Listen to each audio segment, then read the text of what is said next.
Hey, this is Harry from Spurs TV here, back on the match review video. So Spurs 4, West Ham 1, and probably a score that I don't think I would have predicted before the game. I said actually would finish 1-1. And in the end, Spurs were good money for it, I guess, if you want to say it that way. And let's first of all start with the team selection. So surprisingly, Bissouma came in for Bentancur, I thought, in midfield.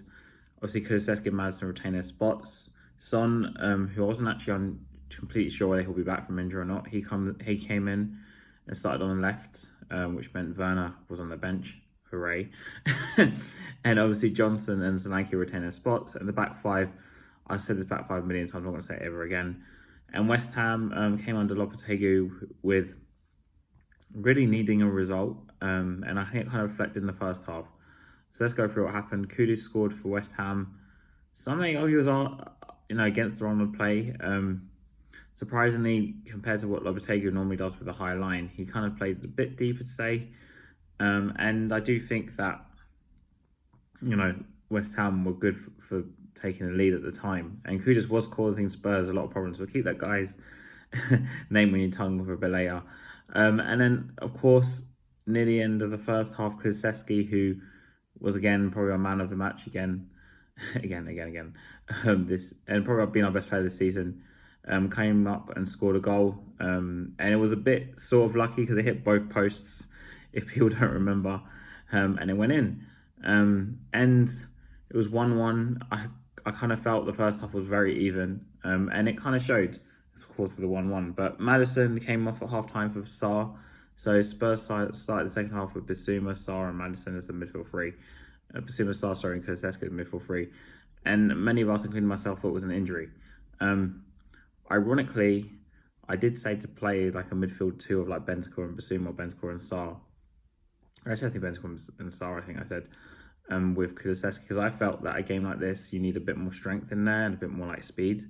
And Maddison, despite his like playmaker qualities, he doesn't really give you that sort of solidity. And I do felt the change was probably needed, even though a lot of us thought it was kind of like enforced, because a lot of the journalists were saying at half time that he got a few knocks, but it kind of shows then, I guess, he shouldn't have been starting. And Spurs just scored 3 goals in quick succession, made it 4-1. Johnson he missed like a half chance. Son got one to make on the third one, I think it was, the fourth one, where he just played on the break and scored. But Bissouma got really arguably the most important goal with the, I think it was a Dogi with the assist on the side. And then Spurs scored another one quite soon after with Son. It wasn't actually Son, but a lot of people say it would be Son. He had a shot which wasn't that great, to be honest.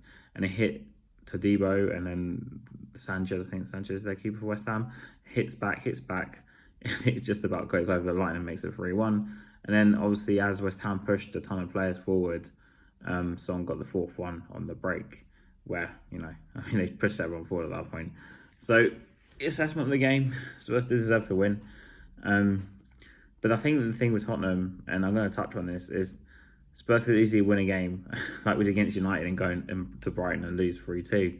So, my biggest question is, are we going to go to Palace and do the same thing? So, take the 3 points. Does this prove that Ange's system works? To me, it doesn't really prove anything, really.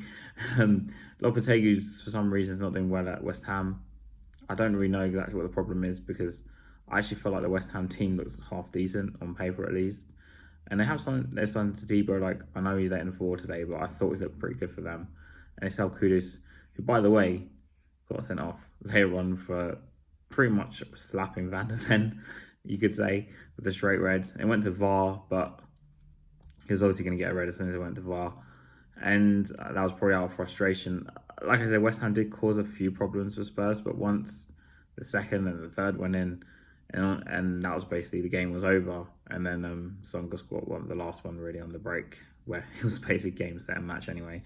But Kulusevski, as I mentioned, probably Spurs man of the match. I thought Bissouma did all right. Maddison also got taken off. Sarr was quite a big difference when he came on. I think the difference between Maddison and Sarr playing with Kulusevski is Sarr gives Kulusevski a bit more room to roam. When Maddison plays, I think he takes up a bit of space for him. But I don't think Maddison was that effective the first half anyway. He was playing quite deep. But normally, I think Maddison would take the left side and because would take the right. Like I said, Johnson didn't carry on his goal scoring streak, which I think was going to end eventually anyway. And defence, Van der Ven again, Spurs best player in defence. Vicario wasn't really that tested, I don't think, from what I remember. And Porro, probably 6 out of 7 out of 10. But yeah, we win the game. We move Alkmaar midweek on Thursday. Should win that game really. It's a return of Troy Parrott, ironically. But, 4-1, can't really complain. But can Spurs go to Palace and go and win now? Because, like I said, we seem to go and win some games and lose to the next one. It's very inconsistent. Consistently inconsistent, I guess. So yeah, we'll see what happens away to Palace in terms of league form. But Ange's going to have a big question there because obviously you've got Man City in the Cup on the Wednesday. So what kind of team is going to power away to Palace is going to be very telling. But yeah, inconsistently consistent Tottenham Hotspur.